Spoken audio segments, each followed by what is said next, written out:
Hello and welcome to the next episode of Scottish Football Matters with me, Lorenzo, and my good friend Murray. Tonight we're going to be discussing the Scotland games, how they got on over the weekend, and we'll also discuss the current Rangers manager situation with the fallout from Steven Gerrard and all the rest of it.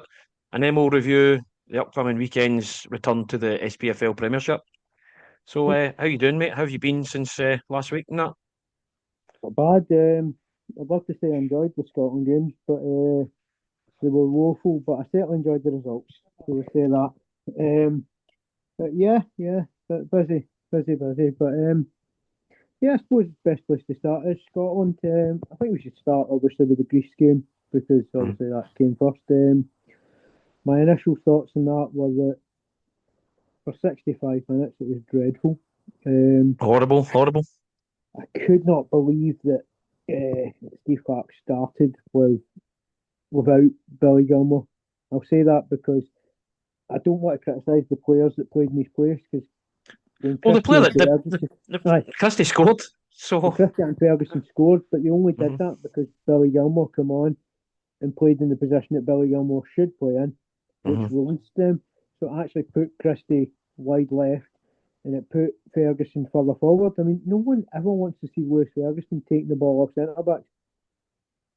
If he's got one quality, it's being in the box and getting on the end of, Yeah. he's not a Callum McGregor, he's not a Billy, he's not a six, he's never going to be that. And I think when you have Billy Gilmore, I mean, I get it if, Gilmore was suspended or something, I could understand why he's not, but if you have Billy Gilmore, you play Billy That's Gilmore. it's mental. And, but what I would say is when Gilmore came on, although I think Greece were 1-0 up and should have been 2 or 3 up, if we're totally honest at that point. Mm. But when we got the equaliser, obviously Christie took it well. Hint of offside, but it was given. Yeah, So I we'll know. take So that. we'll not complain But about after that, I did think Scotland did well for about 5, 6 minutes where they, I mean, it wasn't pretty, but if you look at the second goal, it's Billy Gilmore again. Long switch, and Lewis Ferguson is on the edge of the box. Now, Lewis Ferguson would not have been on the edge of the box 10 minutes that. before that. No, you're right. Yep. He's sitting there at the other end of the pitch, chasing Hmm. shadows. And yeah, it's an arm into the centre of the chest. He went down holding his face, but it's a free kick. And then obviously, Yeah. what comes with it. Ferguson pops up with the second goal, and then obviously the third goal's comical. But But that was I've got that was calamitous, that wasn't I've got to praise Dykstra because a lot of people, it? they'll flick it on and then they won't do it. They'll just go. Mm. But because he chases it in, and because the keeper tries to stop the corner, I don't know what because the he's keeper, obviously but the keeper could have caught that. He could have saved it and no. just held it. But I think what he's trying to do is quickly stop the ball from going to a corner, so he can Hmm. quickly go and get the ball up the other end. And I have to praise Angus Gunn because at 2-1 he pulls off an absolute worldie Yeah, of a cracking save. save. Yeah, And for a guy who can't even get on the bench for Nottingham Forest at the minute, that's right. Huh? fair play. Hmm. And I do think though that if we do qualify for the World Cup, I know we're in the playoffs now, but I think Angus Gunn needs to go and get a loan to get some games between now and the summer Hmm. because I think none if of we our get into goals are playing. if we get into a playoff though, Murray, it's going to be extremely difficult to get into the World Cup with the teams that we Well, could play against. well, it looks like we avoid teams like Italy and stuff, Right. which is good because of where we're likely to finish and the points we're likely to finish. The likelihood is we're going to pick up a team like a Slovakia or I'm pretty sure Kosovo was one of the names that jumped Right. out. And But so it's I not, mean, it's what happened not, to the days? What happened to the days uh, when the top two qualified? I mean, what's that all about? I know, but I think what we need to do is we need to look at it this way, right? Denmark and Scotland both have 10 points. Hmm. Scotland need to look at it under the same way we would have looked at it at the start of the group. A point in Greece and a win at home to Denmark, and you top the group. That's right. Simple as that. We cannot lose in Greece because Do we though? they because they They'll have pump been. they'll pump Belarus again. They'll pump Belarus It again. doesn't matter though. It doesn't matter whether we win 5, 6, 7, 8 nil. Goal difference will only come down to it if we finish in the same points. Aye. So what we need to do is avoid defeat to give ourselves a chance going into that last game. Mm-hmm. And what I would say is Steve Clark in the first game, right? That's right up his street. Away from home, keep it tight, don't do anything stupid. Hopefully. See the 3 games after that, it's been hopeless because Huh? it's not Steve Clark's way to go and win a football match. Aye. So I think actually away to Greece, I could see Scotland going over there and getting a 0-0. I really could under Clark. You But never the know. biggest problem is that even if he does that, which I think he will, can you see Steve Clark's team beating Denmark? Because No. without it just being a calamity like it was from Greece in the last 10 minutes, or, I mean, let's be honest, Belarus. I mean, if we go into the Belarus game, Belarus could have got something for that. They That could have. even But worse. that's what's scary about that. But this is Scotland. We're talking about Scotland do this all the time. Yeah. But let's be honest, we need to be positive. 10 points for 4 games is where we thought, where we wanted to be. Mm-hmm. Probably not where we thought we would be. It's probably We've not lost a game yet, so you can't 3 argue with wins that. and a draw. But the 2 toughest games come up in November, and obviously you're hoping that Hickey's going to be available, because no disrespect to Ralston, because I think he's a good, honest player. I think we need our best players playing. Of course. And Hickey is our best right back. I was actually quite impressed with Tierney when he played, and it was only sort of 10 minutes. He done well. He done well. He did quite well. And he actually looked okay at right back again, which isn't where I want to see him play, but he gives you just a bit more solidity. Mm. And like Ralston, let's be honest, Ralston switches off for the Greece goal, didn't he? Oh, he does. He's at fault for that. He's at fault for I that. don't blame him for there was nothing. The Belarus goal was, to me, it was more Robertson actually switching off. Yeah. And I just didn't understand any of his team selection against Belarus. Why is he changing the 2 centre backs? Why is he not playing Dykes? Oh, I understand playing Adams, but play Adams with Dykes. I know. That's what I mean. That's what I mean. But I just can't understand. Go with a more attacking side, because look, Denmark pumped them 6-0. We needed to get goals in that game for the goal difference thing as well, and it's not happened. Did you see his interview before the game where he got asked about it, and he said he's not interested in goals? He just wants to win, and that's the attitude that he has, and he's never going to change. Fair enough, I like that attitude, but seeing a situation where you're playing a team that are absolutely shite, and you know that you can pump them, why not just go for it? Also, that attitude's good if it comes down to a head-to-head.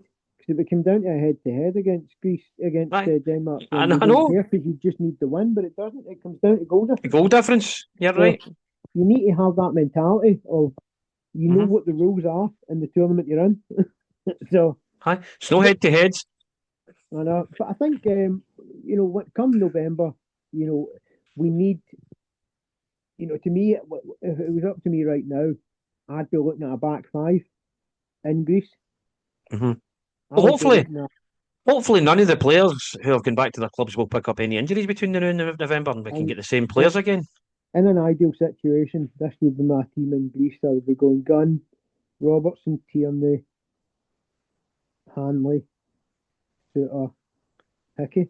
So, I think about Hanley. I don't understand how he gets so many caps. He's no. I know, but he's not brilliant though. You know what I mean? It's awful, but see when it's backs to the wall, he's great. I don't like him, right? But at the end of the day, see in this campaign, I don't like him either. I would actually argue he's been our best player in this campaign. He's been all right. He's kept. He's done what he has to do, which is defend. And so that'd be my back 5. My midfield, I would obviously Gilmore, and then I would have it'd probably be 5. Yeah, so you wouldn't be playing Christie then if it's Gilmore? No, well, or Ferguson. Who is it? No, I'd probably go Gilmore.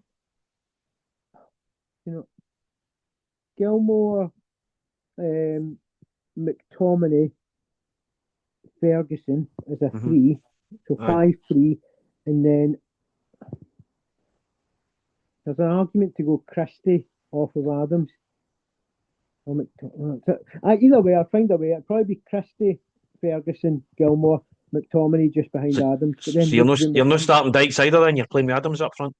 No, I go with Adams in that game. He doesn't start Dykes anyway. He doesn't start Dykes. I'd be starting Dykes against Denmark. Do you think you will though? Well, he started them last time, didn't he? And I I thought he'd think have started him against Belarus, didn't he? So, I know, but he'd only played them. He played the two against Denmark, and I think he'll do that again right, because I think he needs that physicality because Denmark are really physical, right. whereas Greece aren't so. But then I've left out McGinn, which he probably will never do. So I think Christie probably doesn't play, so it'll Oh, probably he'll be not leave. And another player that he really likes is Mike. Kenny McLean. Kenny McLean always gets a game. He was poor the other I night. know, but he always plays him. But we'll see. We'll see how we go, and it's good to look forward to that because we've started well. Well, not performances, we have to say. Results have been great. Don't want the Performances usual. not You there. just don't want the usual glorious failure for Scotland, do you? But We at do the that end well, of the day, though, and then we at knacker it at the end. the start of the group, we'd have taken a playoff place. Oh, But I definitely. said to you when the group was drawn, I was like, this is a winnable group. I don't think that Greece, Belarus, and Denmark are. None of them are elite teams. Well, it's in our hands at the minute. It's in our own Yeah. hands, so So, we can do it. yep, if we move on to obviously Rangers, obviously as we know, Russell Mm-hmm. Martin's gone. Steven Gerrard's no taking it. Rangers approached Gerrard, had a chat with him, and it looks like I don't think Gerrard fits into what Rangers want to do right now with the head coach type structure. Mm-hmm. I don't know why. But Why did he travel all the way from Bahrain? If he just to knock them back? That's a weird one. I think it was maybe just try to be respectful and say, well, I'll meet you and see what you have to say. It's a long journey to be The annoying respectful, thing isn't for it? me is that it's really pushed us back a bit because, you know, I'd like to have known that information on the first call with him rather Mm. than meeting and all that and delaying Aye. things. Because now we're, 4 or 5 days from a game. And it looks like Stephen Smith might take charge of that game because obviously Stephen Smith's taking training at the Yeah, minute. actually, I've heard something else, but we'll come to that in a minute. So I obviously heard, the I Wednesday, heard, I heard Robbie Nielsen today, but I don't know if that's true. yeah, I've seen that. And but do you know, I wouldn't mind Robin Nielsen if it was interim, if it was just to look Aye, after the group. that's what I heard. It was going to be him today for the rest of the season. But that's not what I've heard. Obviously, the next name that popped up was Danny Rowe, and I'll be totally honest with you, right? If Danny Rowe was offered the Rangers job at any other time than right now, I'd be quite excited because I look at him and go, young, hungry, German manager. Mm-hmm. You see right now, following Russell Martin shit show. I just think it's all wrong. Do you know what I mean? I think we need more of a less of a risk, shall we say? You need somebody like and you'll not get it right enough, but somebody in the ilk of Walter Smith to come in and steady the ship again and make you better than what he's at currently. But by the way, what I would say is I wouldn't want to disrespect Danny Rowe because I think he looks like he could be a great coach in the future. I mean, anyone that's been Germany assistant manager, Leipzig youth coach, and managed for Sheffield Wednesday, he's still only 37. Mm-hmm. He's doing well. You know what I mean? He's young. Aye. I seen something on my phone just before I come on the pod, and it was something to do with Paul Scholes. I don't know if that's what you've heard or. No. Apparently, Paul Scholes just mentioned that we met Ole Gunnar Solskjaer. And Oh, is all right? Is that what it was? I think that's true, but Right. it won't be going any further from what I've heard. I Right. think Patrick Stewart, who's the nugget that's in the chief executive at Rangers, he obviously worked at Man U and liked them, but he also put Michael Carrick's name forward as well. Mm-hmm. And I think he's another one that we spoke to, but it isn't going any further. The name that I'm hearing now is Kevin Muscat, Right. but he won't be coming here until November, December time. And you can't wait that long. Well, Because see, by that point, see if you appoint somebody that's an interim and it gets any worse than what it is now, he's be doing the bottom half for this league, and there is a risk of Sky no getting their 4 Celtic Rangers games. What's going to happen then? I don't think Rangers are going to finish in the bottom 6. But I know, you know what I mean, though. But if Kevin Muscat, if we can get it around, as in the next international break, right, which is November, another month away. Right, so I think off the top of my head, and I might be wrong, that's 2 European games. That would be after the semi-final of the Cup as well, mind. Yeah, 2 European games against Brann and Roma, 1 Celtic game, and then, if I'm right, 3 league games. 3 league games against Dundee. Well, you've got Dundee United at home, Kilmarnock at home, and Hibs away. Right. pretty sure Hibs away is like a couple of days before Halloween and just before we play Celtic, right? Aye. So if that's the case, right, and this is what I'm hearing, that Muscat will be able to come in then. Apparently, Neil McCann is going to be part of his team that he wants because they played together in 2002, Is 2003. Barry Ferguson part of this setup? Nope. It looks like it'd be Neil McCann taking interim charge for at least the next 3 games, but Right. possibly 6. All right. Because basically the story is that Muscat, I think, is 2 points ahead with something like 4 games to go. Right. Now, if he wraps up the title before, It's ifs and buts, isn't it? it is all ifs and buts, but if he can wrap up the title as quickly as possible, then I think he'll be over here. Right. But it's a lot. I mean, this is just rumours as well. I mean, well, it seems like it's coming through quite a good source, but to me, Kevin Muscat is the correct choice. I said that last week, that he is the one that we should be targeting because we need a winner. We also need to look at beyond just this season. Yeah. Well, there's guys on the phone and have been suggesting that Rangers should go for Stephen Robinson at St Mirren. You know what? He wouldn't be the worst option for me because I said he would get linked to Aberdeen and Rangers, whichever one came up first. And Derek McInnes, but I think that's unrealistic. He's just in at Hearts, so he's not going to leave there. Yeah. I think I don't think it's about the title race thing. I think it's more just the fact that he's only in the door. Aye, that's right. I mean, Yeah. see if he'd been in there a year already, and this was his second season, he'd have made a chance of getting him. Yeah. And my worry about McInnes is, well, I think he's the sort of guy that would stable the ship and get Rangers up to third in the league pretty quickly. Is he the guy to win you trophies though? Because that's always been my worry about McInnes is that he's not got over the line a lot, and people will say, "Aye, but he didn't really do it at Aberdeen, did he?" But at the time, to be honest, when he was at Aberdeen up against Ronnie Dyler's Celtic, to me, he should have done better. Aye, he should have. That was his best chance to win the league as well. That wasn't a great Celtic team. No, I wasn't. Now, you can understand maybe if he loses semi-finals against, a Brendan Rodgers' team or a Postecoglou team, understandable, right? But McInnes, when he's had chances, he's not got over the line. And that would worry me about him. But I'm all aboard. I like the Muscat idea. Do I like the interim thing in charge? I mean, I don't know. But see, if it was people that he believed were going to be part of the coaching setup going forward, I'm okay with it. Do you know what I mean? Like, I don't want somebody to come in for 2 weeks and then disappear. But if it's somebody that's going to be part of, like, if it was everyone but Muscat going forward, I'd be okay with that because, let's be honest, he can take video calls. He can do a lot from China, even if he isn't in a job. But then I've not even heard Muscat's name mentioned.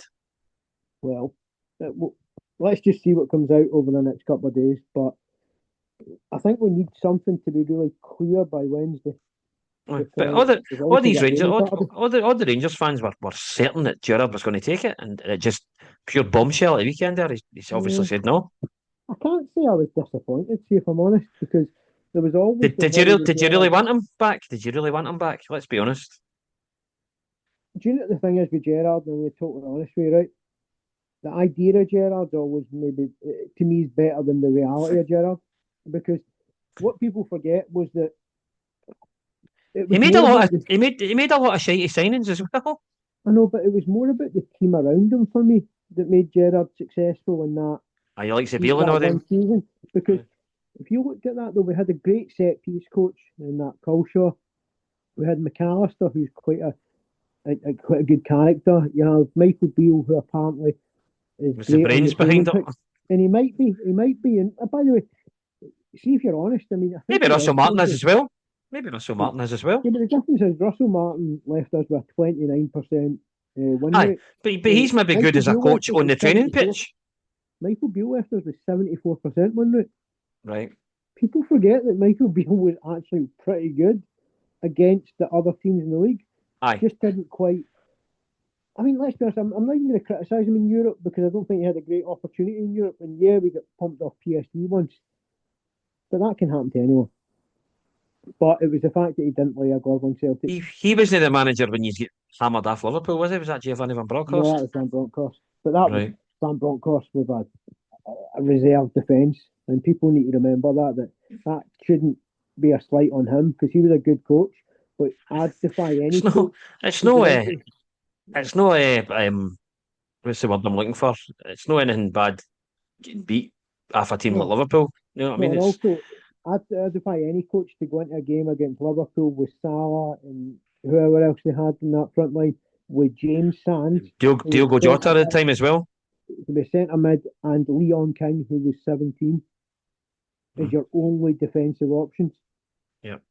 It was it was proper tough, and obviously you also had Barisic who couldn't defend and Tavernier who couldn't defend.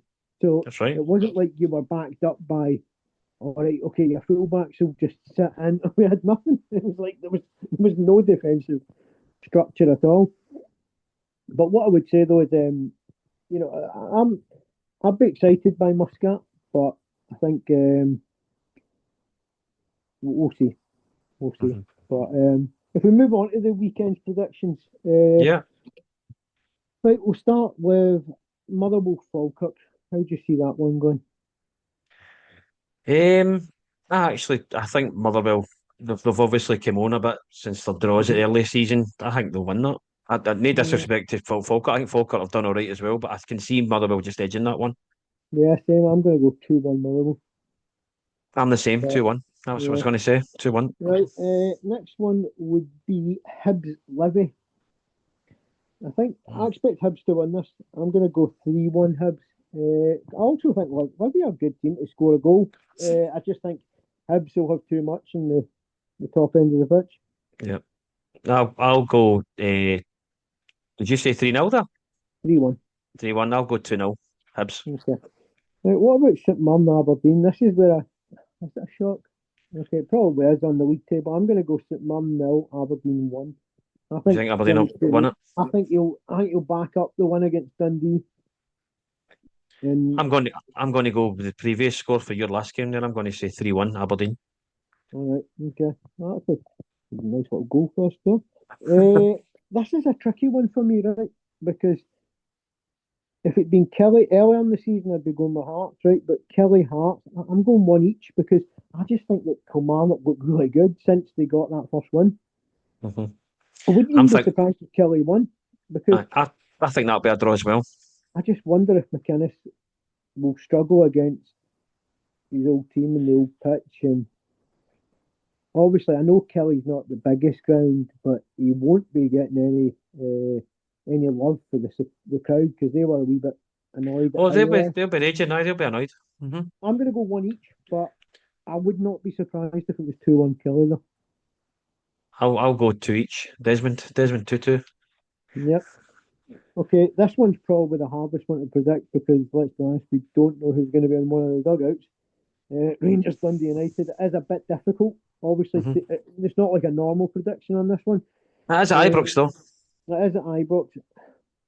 And I'm going to go. apparently, I've heard that it's because they thought Gerrard was coming back. This is a sellout. Am I right in saying that? It's always going to be. It's more like a Russell Martin leaving party, isn't it? Yeah. I'm going to go 3-2, and I know that sounds like a mad game, but I still don't think Rangers are very good defensively, no matter who's in charge. I also think that Dundee United have conceded probably too many goals of late, and I just see a wee. And I know it sounds mad to think the Rangers scoring 3 goals because, well, let's be honest, we don't create VAR. But I think sometimes when a manager leaves, you see players take the handbrake off, and no, I just see no matter who's in the dugout, I think you'll see the crowd really get behind the team, and I think it might just be one of those sort of basketball games where Rangers just edge it, but more because they're at home, they just edge it. Well, I'm thinking it's going to be another draw, possibly for Rangers, Yeah. possibly 2 each, or I think it might possibly be 2-1 for Dundee United. I, I just get a feeling that as you know, well, crowds can be a big difference. Oh, I know, Um, I when know. you I'm when probably you going to be think that wrong. when Rangers you probably think will that win. if Russell Martin's in charge of this game, I would be absolutely backing a Dundee United win. But I just think the crowd are going to be with the team for the first minute. And you've not seen, let's be honest, I would argue, has the crowd been with the team at any point this season? Maybe not. I'd say no. So No, in any of the games I've seen anyway. You might see a wee difference in terms of atmosphere and in terms of putting. Let's be honest, I don't care what anyone says. These players are weak mentally, and I believe that this will actually really get them going. Now that might be a false dawn, by the way. You might look at it and go, "Oh, we've got a good team. We've got a good team," but the next sign of trouble, some of those players will go back into their shell. But I just get a feeling this weekend you'll see Rangers play without the handbrake and win the game. Right. But on to Sunday, this one's a tricky one for me because ordinarily I would say Celtic comfortable win. But obviously I heard that Dyson Maeda may have picked up a knock playing for Japan. Yeah, and what I heard that as well. This isn't a normal Celtic team right now because I don't think Celtic concede goals. They don't. Again, I mean, they look really solid at the back, but their chance creation has been fairly poor. I know we've not got a great front line, so that's how we don't create many chances. Motherwell, but let's be honest, one was a penalty, one was a goal with Howler. I'm gonna say 3-1 Celtic, but I don't think it'll be as comfortable as that scoreline suggests, if you get what I mean. I think there'll be some moments where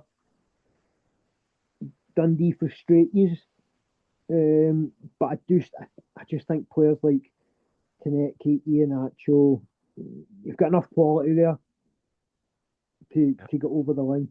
And I think especially if the results go the way I think they will, with maybe Hearts dropping points, I could see Celtic in the Sunday game having an opportunity to go back top. You know how it works with that. Like sometimes, like if Celtic were playing first, it could be a different result as playing second. Aye. And that's just my opinion. I think I'm going to go 3-1 Celtic, but I'm not entirely comfortable 3-1, if that makes sense. I think it'll be a hard game, but I think Celtic will eventually have too much for Dundee, and I think we'll win 3-0. Yeah. With most of the goals coming in the second half. Yeah, Celtic haven't actually scored in the first 20 minutes, I heard something like that. I know. Which is weird. It's really strange. Celtic at the start of last season, sometimes the game was over in 20 minutes. That's right, that's what I'd prefer, but it's not happening. But I think it'll be an exciting week of games because there's some good ties there, and then obviously it takes you straight into a couple of European games as well. And it'll be good. It'll be good to just have the domestic football back in general. Just. Yeah. I'm trying to actually think who you have got home to Strumgratz, haven't you? Aye, that's right. I think. Who have you got? We are away to Brann in Norway. Right. It doesn't sound too hard, but we've seen what Bodo Glimt could do. So they're a team that goes. Can't really underestimate anybody nowadays in Europe, can you? And I also just think it really depends again who's in the dugout. I'd be less sure by a Neil McCann doing well in Europe than I would at home.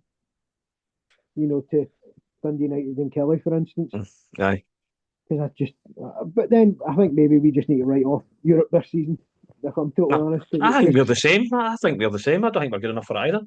It's a shame though, because I actually think we are good enough for it. I think it's just everything else that's going around with obviously having a really terrible manager at the start, and obviously all of this.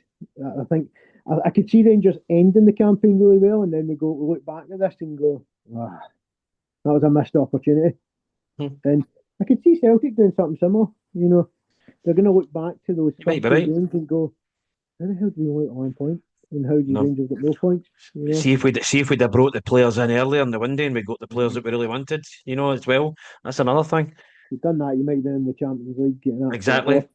Well, I know. I wouldn't prefer to be getting horse, but I would prefer to be in the Champions League because you wouldn't be playing on a Sunday. I know, but you're playing this. Do you know what I don't get? I don't get why the Celtic game's this Sunday. I don't know why we couldn't have had it at 12 o'clock on the Saturday if they were going to have it at 12 o'clock on the telly. So that because we've not got any European games this week, why not have it on the Sunday? think it's to for have a Saturday. internationals and stuff. I think it's for Eh? internationals because I think it's for internationals because like if your players were playing for Japan, like some of them don't get back to the Friday morning, I and know. it's tough. You know what I mean? But I know it's a pain in the arse. I'd rather just play on the Saturday. We should have enough to beat Dundee on the Saturday anyway, regardless. Yeah. Right. I mean, let's be honest. The Scotland game finished at what Sunday night, and a Aye, few of the Sunday. games Aye, aye, are I know. done tonight. So yeah, there is that. I think it's just there is a few that maybe don't get back from maybe Well, Saturday. But you maybe bench them then and bring them on later in the game. You don't play them for the start. you should have the squad to Aye, deal with that. But exactly. no, it'll be an interesting weekend, and obviously we'll reconvene next Monday, and we can obviously review the weekend's games. I'm sure we can talk about whoever is in charge of Rangers, and obviously preview the European ties, and we'll obviously look forward to it being back to normal. Because it is a big month. We've obviously the League Cup semis. You've got. That's right. I'll tell you what though, like, see more and more. I think this is an opportunity for Motherwell to win this cup. By the way, I don't care who they play in the final. I wouldn't rule them out. I've seen how they went toe to toe with Celtic. You've seen how they went toe to toe with Rangers. If they get to the final, they'll be a Well, they've got a chance. they'll be a problem. But I wouldn't like if Rangers did beat Celtic. I don't even know that I'd make Rangers maybe slight favourites, but certainly not strong favourites. No. Maybe But no, the way they've been playing anyway. I wouldn't make Rangers favourites against most championship teams the way we've been playing. But no, I'm gonna get back to some of these international games, Wales and that, and then yeah, we'll reconvene next week. Yeah, cool. No, right, enjoy yourself. Yeah, you too. Thanks again, mate. Right. Right. Bye bye.